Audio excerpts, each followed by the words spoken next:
নমস্কার, গ্রিন লাভার চ্যানেলে স্বাগত। আমি শুভঙ্কর।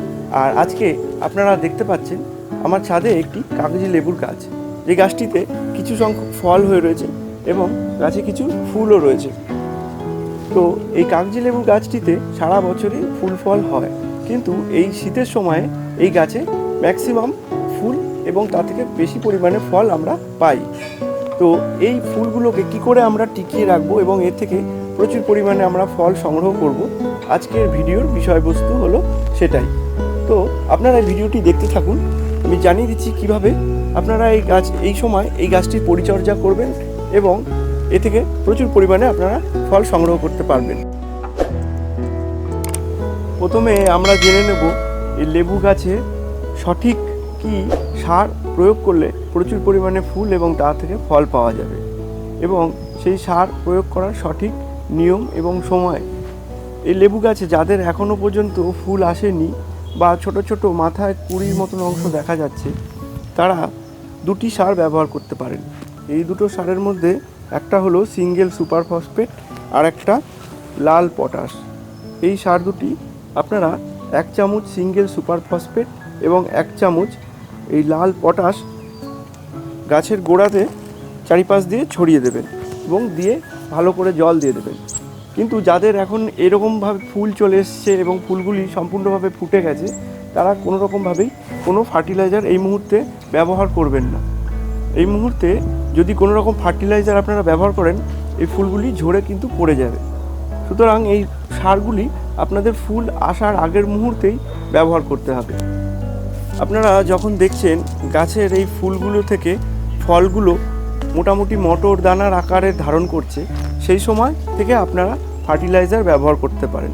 ফার্টিলাইজার হিসাবে আপনারা শিং চাঁচা এবং হাড় গুঁড়ো এবং খোল, বাদাম খোল বা সর্ষের খোলের গুঁড়ো এবং নিম খোল, এই চারটি ভালো করে মিশিয়ে গাছের চারিপাশে আপনারা এটা ব্যবহার করতে পারেন।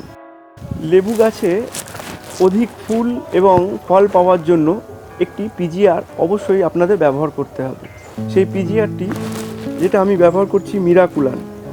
এটা ট্রায়াকন্টানাল 0.05 ইসি।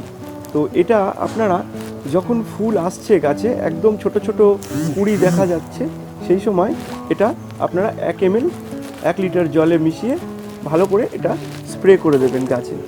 এবং এই ফুল ফোটা অবস্থায় আর করবেন না। যখন ফুলগুলো থেকে ফলে রূপান্তরিত হয়ে যাচ্ছে, ফলগুলো মটর দানার আকার ধারণ করছে, সেই সময় আবার আপনারা এই ট্রায়াকন্টানাল, এটা মিরাকুলান, এটা আপনারা ব্যবহার করবেন। এবং তার সাথে আপনারা 1/2 গ্রাম যদি বোরন ব্যবহার করেন, তাহলে সেই ফুলগুলো থেকে যে ফলে রূপান্তরিত হয়েছে সেটা ঝরা অনেক কমে যাবে। বোরনের মাত্রা যদি বেশি হয়ে যায়, সেক্ষেত্রে কিন্তু ফলাফল ভালোর থেকে খারাপই হয়, কারণ ফল আরও বেশি ঝরে যাবে। সো আপনারা বোরনটা 1/2 গ্রামের বেশি ব্যবহার করবেন না এই সময়। এছাড়া আমাদের এই সময় যেহেতু শীতের সময় কুয়াশা আর এই ফুলগুলি ফুটছে, এই সময় আমাদের একটি ছত্রাকনাশক অবশ্যই ব্যবহার করতে হবে। এই ছত্রাকনাশকটা আমি দেখিয়ে দিচ্ছি। এই অ্যান্ট্রাকল, এই অ্যান্ট্রাকলটা খুব একটা লাইট ডোজের ছত্রাকনাশক। এই ছত্রাকনাশকটা আপনারা যদি ব্যবহার করেন, তাহলে এই ফুলগুলি কিন্তু আর ঝরবে না। এর জায়গায় যদি আপনারা কোনো কড়া ডোজের কোনো ছত্রাকনাশক ব্যবহার করেন, সেক্ষেত্রে ফুলগুলো কিন্তু ঝরে যাওয়ার প্রবণতা অনেক বেড়ে যাবে। তো আপনারা এই রকম ফ্লাওয়ারিং স্টেজেও আপনারা এই ছত্রাকনাশকটি ব্যবহার করতে পারেন। এটা 1 গ্রাম 1 লিটার জলে গুলে আপনারা স্প্রে করে দেবেন। তাহলে দেখবেন যদি ফাঙ্গাসের কারণে অনেক সময় ফুল ঝরে যায়, সেটা থেকে অনেক আপনারা ভালো রেজাল্ট পাবেন। এই লেবু গাছের জন্য ভিটামিনের জন্য আরও একটি জিনিস, যেটা হচ্ছে বায়োভিটা এক্স। এই বায়োভিটা এক্সটাও আপনারা ব্যবহার করতে পারেন। এটা থেকে খুব ভালো রেজাল্ট পাওয়া যায়। ফলের আকার বড় হয় এবং গাছে ফল বৃদ্ধির প্রবণতা অনেক বেড়ে যায়। তো যে সময় দেখছেন ফলগুলো মোটামুটি একটু বড় বড় হয়ে গেছে, সেই সময়ই ব্যবহার করবেন। এরকম ফ্লাওয়ারিং স্টেজে নয়, অথবা ফুল আসার আগে আপনারা এই বায়োভিটা এক্সটাও আপনারা ব্যবহার করতে পারেন। খুব ভালো রেজাল্ট দেয় এই বায়োভিটা এক্সটা থেকে।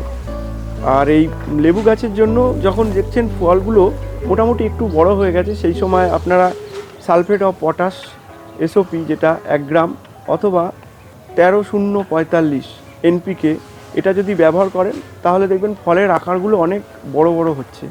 এই ফলের আকার বড় করার জন্য দ্রুত 13-0-45টা আপনারা ব্যবহার করতে পারেন 1 গ্রাম 1 লিটার জলে গুলে। সেটা আপনারা বিকেলের দিকে এই এনপিকেটা স্প্রে করতে পারেন। এটা থেকে খুব ভালো আপনারা রেজাল্ট পাবেন। এবারে আমরা জেনে নেব যে এই গাছে জলের প্রয়োগ কিভাবে করব। যখন দেখছেন এই শীতের সময় গাছের পাতাগুলো কিছুটা ইয়েলিশ কালার ধারণ করবে, ফ্যাকাশে বর্ণ হয়ে যেতে থাকবে এবং সেই পাতাগুলো আস্তে আস্তে ঝরে যাবে এবং তারপরে গাছে ফুল আসবে। এটাই লেবু গাছের নিয়ম। তো যেই সময় শীতের শুরুর দিক থেকে আমাদের জলের গাছে যে জলের যে যোগানটা আমরা দিচ্ছি সেটা আস্তে আস্তে কমাতে থাকতে হবে, জলটা কমিয়ে দিতে হবে এবং মাটিটা যেন সবসময় একটা ড্রাই ব্যাপার থাকে। এইভাবে আপনারা করতে থাকবেন। তারপরে দেখবেন আস্তে আস্তে ফুলগুলি যখন ছোট ছোট আকার ধারণ করছে এবং ফুটতে শুরু করছে, সেই সময় কিন্তু আস্তে আস্তে আপনাদের জলের চাহিদাটা আস্তে আস্তে করে গাছের তখন বাড়বে। আর সেই সময় যদি আপনারা জলটা কম দেন তাহলে কিন্তু ফুলগুলো ঝরে যাবে। সেই সময় আপনাদের মাটিটা দেখতে হবে যেন ময়েশ্চার থাকে, একটু ভিজে ভিজে ব্যাপারটা যেন থাকে, তাই বলে যেন মাটিতে জল দাঁড়িয়ে থাকছে সেরকম যেন না হয়।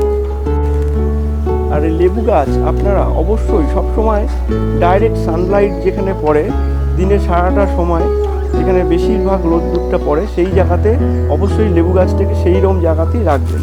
যেখানে ছায়াযুক্ত স্থানে যদি লেবু গাছ আপনারা রাখেন, সেখানে কিন্তু ফুল বা ফল আসার প্রবণতা অনেক কমে যাবে। তাহলে দেখতেই পারলেন কত সহজেই বাড়ির ছাদে এ ধরনের আপনারা লেবু গাছ করতে পারবেন। তো আশা করি আপনাদের এই ভিডিওটি ভালো লেগেছে। যদি ভালো লেগে থাকে তাহলে অবশ্যই চ্যানেলটি সাবস্ক্রাইব করে সঙ্গে থাকবেন। ধন্যবাদ।